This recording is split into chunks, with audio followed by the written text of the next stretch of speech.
వస్తాను. ఎస్ ఒక్క నిమిషం వస్తాను, మళ్ళీ వస్తాను మీ దగ్గరికి. పావులూరు శ్రీనివాసాచారి గారు నమస్కారం సార్ మీకు. సార్ ఒక్కసారి ఆయన ఏం మాట్లాడారు మీరు చూసుంటారు బహుశా, ఒక్కసారి అది ప్లే చేస్తారు, అది ఒకసారి వినండి. ఎస్పీ సార్ అది ఒకసారి ఆడియోతో పాటు ప్లే చేయండి ప్లీజ్.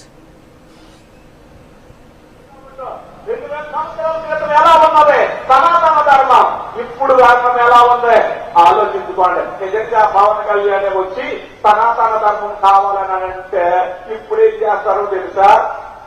నడు రోడ్లో నిలబెట్టి ముక్కల కింద చేస్తారు. గుర్తు పెట్టుకోవాలి. ఒకవేళ అసలు బ్యాంక్ ఎవరన్నా ఉంటే మీకు నొప్పి కలిగితే చాలా సంతోషం. ఎందుకనంటే సనాతన ధర్మము అనంటే స్త్రీలను అవమానపరిచినట్లు నీ తల్లిని, నీ చెల్లిని, మీ అమ్మని మళ్ళీ అమ్మేసినట్లు లెక్క. గుర్తుపెట్టుకోండి. ఎవరైనా తల్లిని, ఎవరైనా చెల్లిని, ఎవరైనా అమ్మని ప్రేమించేవాడైతే సనాతన ధర్మం గురించి ఆలోచించిన వాడు తల గుర్తుగా బయటికి లాగాలి, వాక్యములోనికి లాగాలి, వాక్యములోనికి లాగాలి. ఎస్ శ్రీనివాసాచారి గారు, ఇది వచ్చేసి ఎక్కడ జరిగింది? ముమ్మిడివరం మండలంలో జరిగింది, తంగేటివారిపాలెం అనేటటువంటి ప్రాంతం. ఇది వచ్చేసి రీడిమ్ ఇండియా ప్రార్థనా మందిరం చర్చ్. ఇతను మన భాషలో మాట్లాడాలంటే పూర్వాశ్రమంలో ఈయన మాట్లాడిన ఆయన పేరు వచ్చేసి బీరా చంటి దొర. తర్వాత ఆయన డానియేల్ కెనడీగా మారిపోయాడు. వాళ్ళ ఆయన పేరు ఈ రోజుకి నారాయణమూర్తి గారు. నారాయణమూర్తి గారు పేరు వినాలి మీరు, నారాయణమూర్తి గారు ఆయన. సో ఆయన మాట్లాడినటువంటి మాటలు అది కొంచెం గందరగోళంగా ఉంది కాబట్టి నేను ఒకసారి చెప్తాను. 2000 సంవత్సరాల క్రితం సనాతన ధర్మం ఎలా ఉంది, ఇప్పుడు ఎలా ఉంది ఆలోచించుకోండి. నిజంగా పవన్ కళ్యాణ్ వచ్చి సనాతన ధర్మం గురించి మాట్లాడితే ఇప్పుడు ఏం చేస్తారో తెలుసా? నడి రోడ్డులో ముక్కల కింద చేస్తారు, గుర్తుపెట్టుకోండి.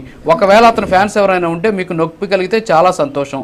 ఎందుకనంటే సనాతన ధర్మం అంటే స్త్రీలను అవమానపరిచినట్లే, నీ తల్లిని, నీ చెల్లిని, నీ అమ్మని మళ్ళీ అమ్మేసినట్లే లెక్క. ఎవడైనా తల్లిని, చెల్లిని అమ్మని ప్రేమించేవాడు అయితే సనాతన ధర్మం గురించి ఆలోచించేవాడు తల గొంతుగా బయటకు లాగాలి అని చెప్పేసి ఆయన మాట్లాడిన పరిస్థితి. సనాతన ధర్మం అంటే ఏంటి? ఈ కుహానా భేదాలకి సనాతన ధర్మంలో ఉన్నటువంటి విలువల గురించి కొంచెం మీరు ఏమైనా చెప్తారేమో. కొంచెం ఆవేశంగా మాట్లాడుతున్నాను, ఏమనుకోద్దు దయచేసి. అంటే ఆ మాటలు చూస్తే బాధేస్తుంది. అంటే ఎందుకంటే కనీసం అక్కడ ఆ ప్రాంతంలో ఉన్నటువంటి చాలా మంది, అక్కడ పేదలు ఉంటారు, చదువు తక్కువగా ఉన్నటువంటి వాళ్ళు ఉంటారు, అట్ ది సేమ్ టైం అక్షరాస్యత శాతం లేనటువంటి వాళ్ళు ఉంటారు, రోజువారీ పనులకు వెళ్ళేటటువంటి వాళ్ళ మైండ్లని ఏ విధంగా బ్రెయిన్ వాష్ చేస్తున్నాడో చూడండి అలాంటి వ్యక్తి. సో అసలు సనాతన ధర్మం ఏం చెప్తాను సార్? ఒకసారి మీరు మాట్లాడండి ప్లీజ్. సనాతన ధర్మం అనేది ఎప్పుడు కూడా సర్వే జనాలు సుఖనే భవంతు, అందరూ బాగుండాలి అని చెప్పినట్టుంది. ఈ సనాతన ధర్మం చార్వాకులను ఇచ్చేసింది, వేదాలను అందించిన వాళ్ళు నాస్తికులని చెప్తూ వాళ్ళను కూడా ఆదరించింది, వాళ్ళ వర్షం కూడా విన్నది.